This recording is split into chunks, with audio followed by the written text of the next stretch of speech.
Hello, everyone. As you can see, Democrats are united, and we're standing strong. As we've said from the very beginning, we're ready to work across the aisle to fund government that protects Americans' health care. Unfortunately, Donald Trump has other plans for Republicans. In fact, he said, don't even bother dealing with them when it came to negotiating with Democrats. And it's clear why. While Democrats have been focused on putting American families first, Trump has been focused on putting himself first. He and Republicans showed us their priorities with the big ugly law. They put billionaires over families, corporations over workers, profits over people, wealth over health. Well, Democrats have made it clear that we didn't stand for these policies then, and we're making it clear again now. We will not rubber stamp Republicans' continuing resolution that does nothing to fix the healthcare crisis that they've created.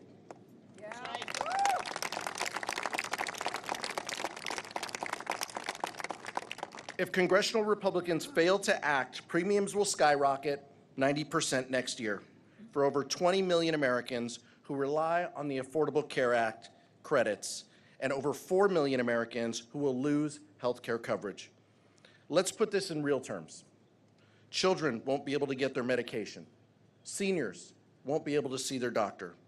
Your neighbors will still get sick, and they'll all be out of luck if House Republicans have their way. That's why, once again, we're going to call for our Republican colleagues to join us in doing the right thing. Work with us for the good of our country and for the good of our people. Thank you. And I'll turn it over to the Democratic Whip, Katherine Clark. Thank you so much, Mr. Chairman. It is good to be with all of my colleagues here today. We are living in very difficult times. The air around our politics is crackling with potential violence. The lionization of hatred has opened deep wounds. And most importantly, the American dream is out of reach for many. The top 1% controls more wealth than our nation's entire middle class. While households in this country, most households, 60%, cannot afford the basics. Donald Trump rode into the presidency on the promise of giving those households a break, making life more affordable, giving hardworking people some breathing room. And he and his loyalists in the House have betrayed that promise. They have made life harder and more expensive, soaring the cost of groceries, clothes, and utility bills. Nowhere is this betrayal of the American people more evident than the Republicans' deep cuts in health care, denying millions of Americans the ability to get the care they need. Republicans have voted to kick 15 million people off of their health insurance. They have stripped Medicare of $500 billion. Today in their budget, they are prepared to cancel the coverage for another 4 million people while they soar premiums for everyone. The Republicans are voting to close hospitals and nursing homes. They are voting to defund cancer screenings, maternity care, and medical research. They are dismantling the public health system that keeps us safe. All of this pain and cost is to give tax cuts to the extremely wealthy. Well, we are here to say the American people deserve better. And when Donald Trump says, don't work with Democrats on a budget, he is saying, don't work for families at home. Americans deserve a lifeline. They deserve to have the tools to build their own success. They don't deserve to be pushed down and left behind. Democrats believe that people deserve health care that is affordable and available. care that is treated as a right and not a luxury item. Republicans created this bill, this budget, all on their own. And if they want to pass a budget that rips away health care, destroys jobs, and soars costs, if they want to make health care a luxury reserved for the rich, they can do that on their own.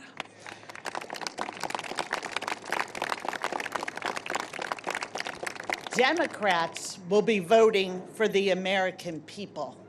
We will be voting for people like Claire Sachs and Rico Winston.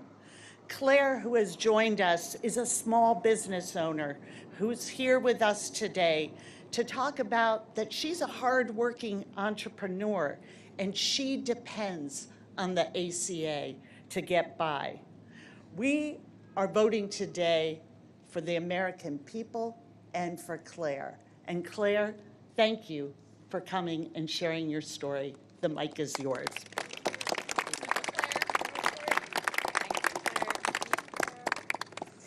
Hi, I'm Claire Sachs, entrepreneur and founder of TPAC Consulting in Washington, D.C.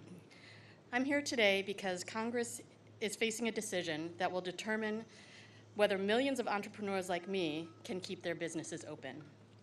The enhanced premium tax credits that help many small business owners afford health care coverage expire in mere weeks. Without them, rising health care costs would force many small entrepreneurs, including me, to close their doors. I have 4 decades of experience in the healthcare system. In 1983, B-strep spinal meningitis triggered type 1 diabetes, which resulted in a cascade of 15 additional diagnoses. 16 is pending. Here's my reality. I literally can't live without affordable health care.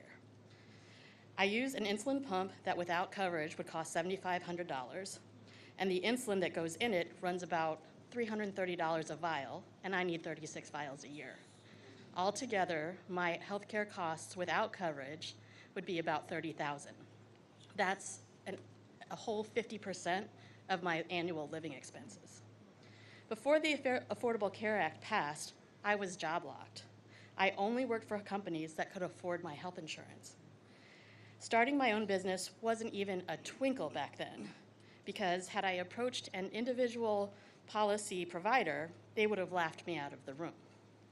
Fortunately, the passage of the ACA changed the rules around pre-existing conditions. That was a good thing because in 2020, I was laid off due to COVID. But I was able to launch my business because the ACA enhanced premium tax credits made it possible to get affordable health coverage on my own.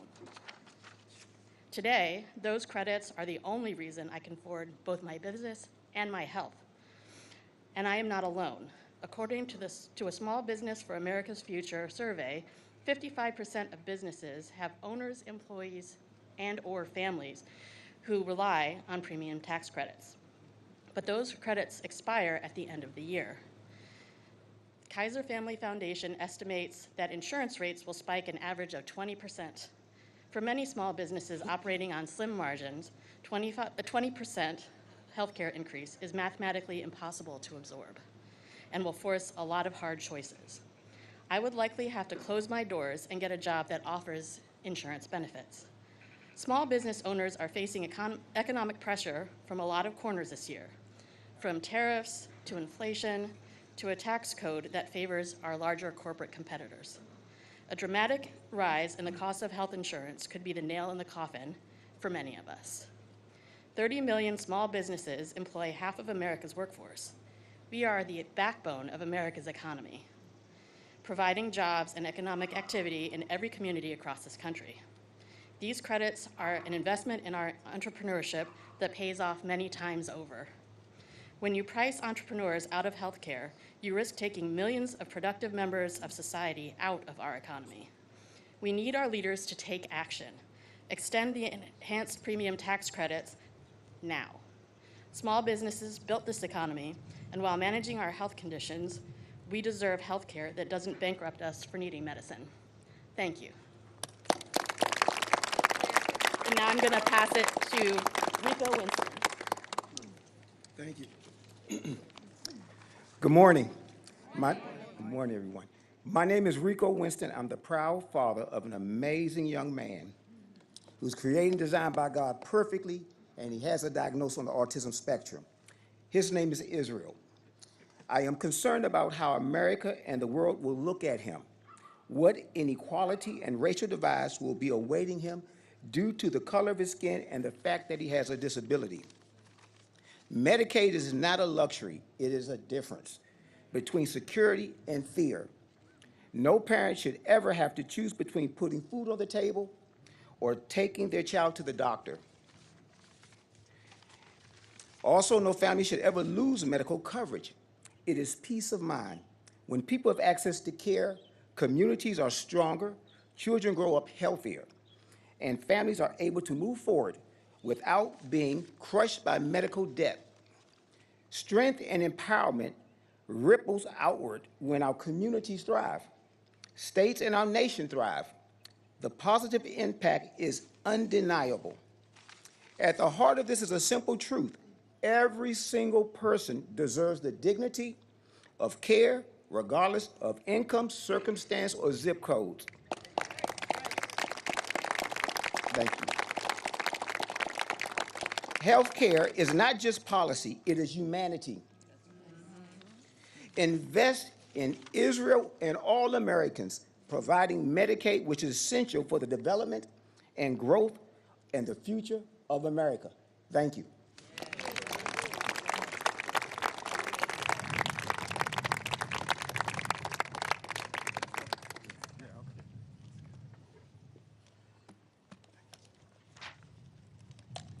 Thank you, Rico and Claire. Good morning to everyone. Thank you for sharing your powerful stories about how important Medicaid and the Affordable Care Act are to you, your families, and illustrating the importance of health care to all Americans. Today, there's a choice before every single member of the House of Representatives. Will we stand up for the health care of the American people, or will we bend the knee to Donald Trump and his continued efforts to gut health care for everyday Americans? House Democrats are clear. We don't work for Donald Trump. We don't work for J.D. Vance. We don't work for Elon Musk. We work for the American people.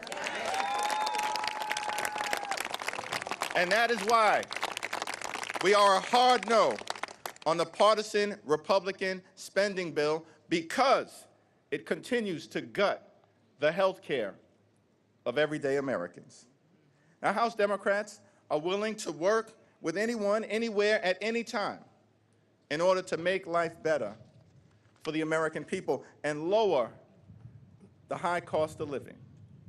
The partisan Republican spending bill fails that test. It will actually make life more expensive, make health care more expensive for the American people. Donald Trump and the Republican Party have launched an all-out assault on health care in America. Republicans have slashed Medicaid with the largest cut in history. Republicans are dramatically raising premiums, co-pays, and deductibles for tens of millions of Americans. Republicans are forcing hospitals, nursing homes, and community-based health clinics to close all across the country, including in rural America.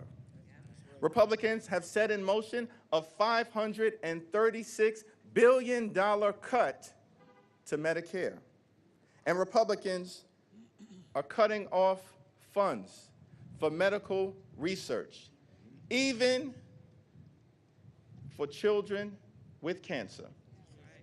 It's unacceptable, unconscionable, un-American, and Democrats are not going to stand for it at all.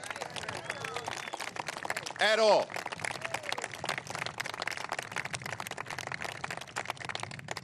Democrats are fighting hard to cancel the cuts. Democrats are fighting hard to lower the costs. Democrats are fighting hard to save your health care. Democrats will defend the health care of the American people today. Democrats will defend the health care of the American people tomorrow. Democrats will defend the health care of the American people at all times. Vote no. Cancel the cuts, lower the costs, save your health care. We're voting no on the partisan Republican spending bill, and will continue to defend the health care of the American people.